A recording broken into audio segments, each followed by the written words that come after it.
starting a meditation practice on the red letters in the Bible, the stuff Jesus said.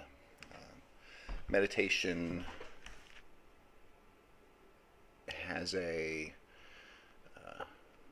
Eastern connotation or a yoga connotation, that kind of thing, but which is like clear your mind, don't think about anything, kind of see what fills the space, I guess. I haven't done a lot of that, done a little bit.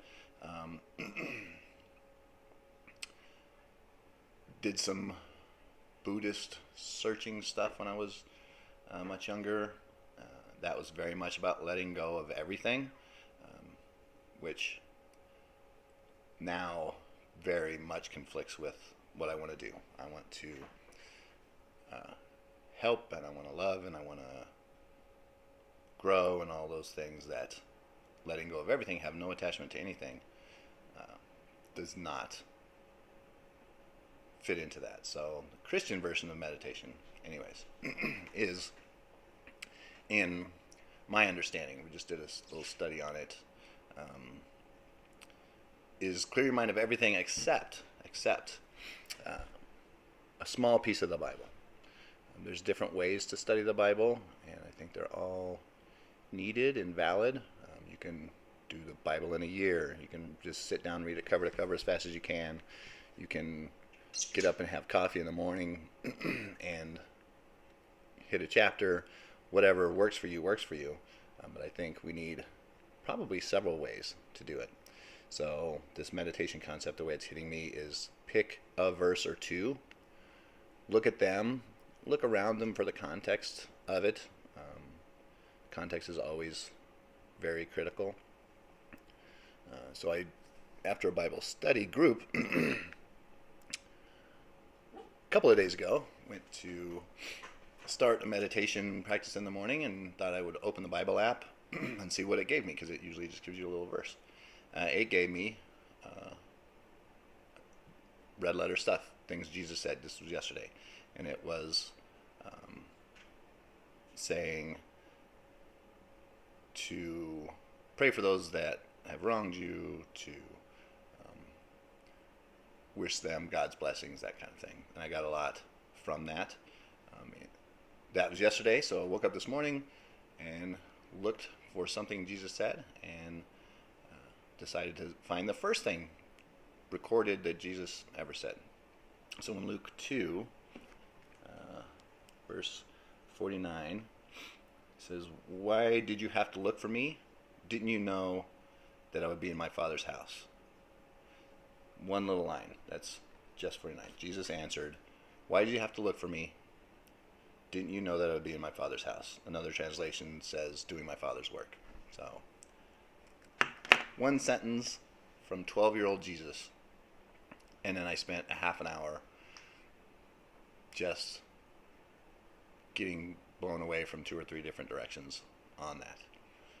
The little context there, they went to Jerusalem every year from Galilee, 5,000-mile trip. So right there, big deal. They were there for the holiday, the purpose that they were there for, and they were leaving. And Jesus' parents thought he was with someone else in their group, so they made it a full day before they started looking for him.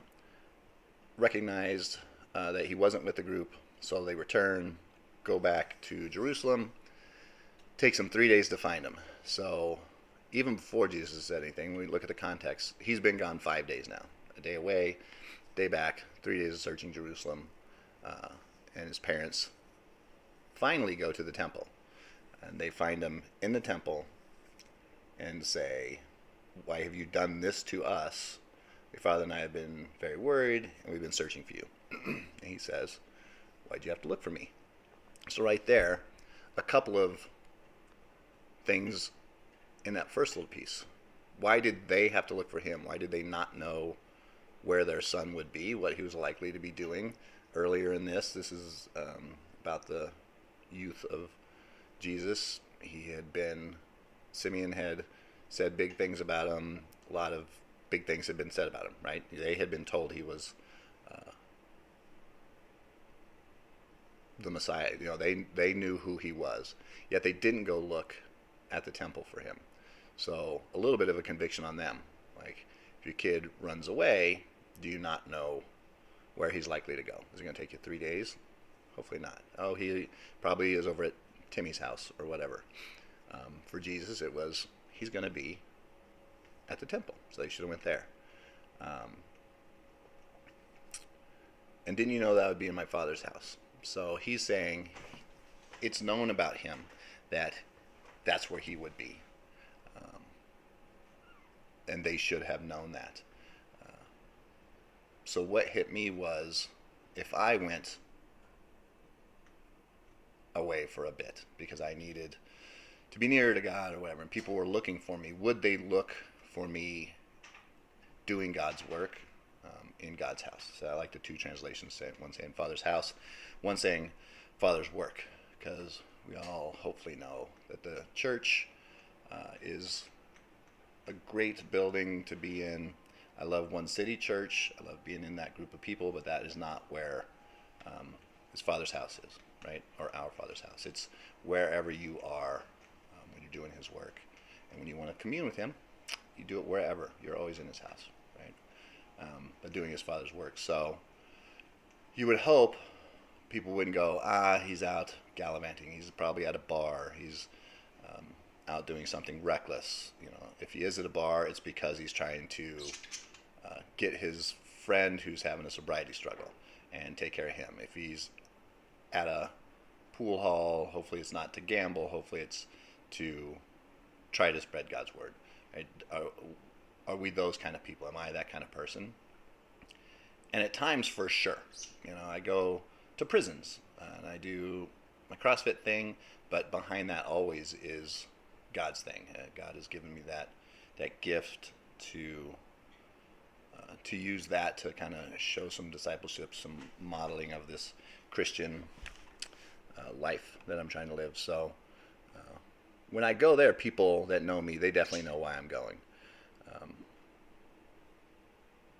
But would someone's first thought of, where's Aaron, be, well, I'm not sure where he is, but I know who he's with, right? He's with his Father, and he's doing his Father's work. So that 12-year-old boy gave me a half an hour of stuff to think about and more. I'll think about this a bunch during the day, undoubtedly. That happened to me yesterday on that forgiveness piece of what Jesus said. Felt very convicted in that as well. I'm sure I'm going to keep getting this. I've only thought about this enough to have these initial thoughts, and I thought I would do this video to see what came out as I spoke out loud about it. And then I'll go back and look at this and see.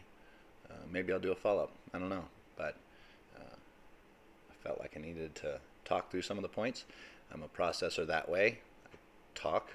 If you know me, you may not know where to find me, but I'm going to tell you a story, and I'm going to tell you the same story 2 more times because I'm a talker, and that's how I process. So that's what I'm doing.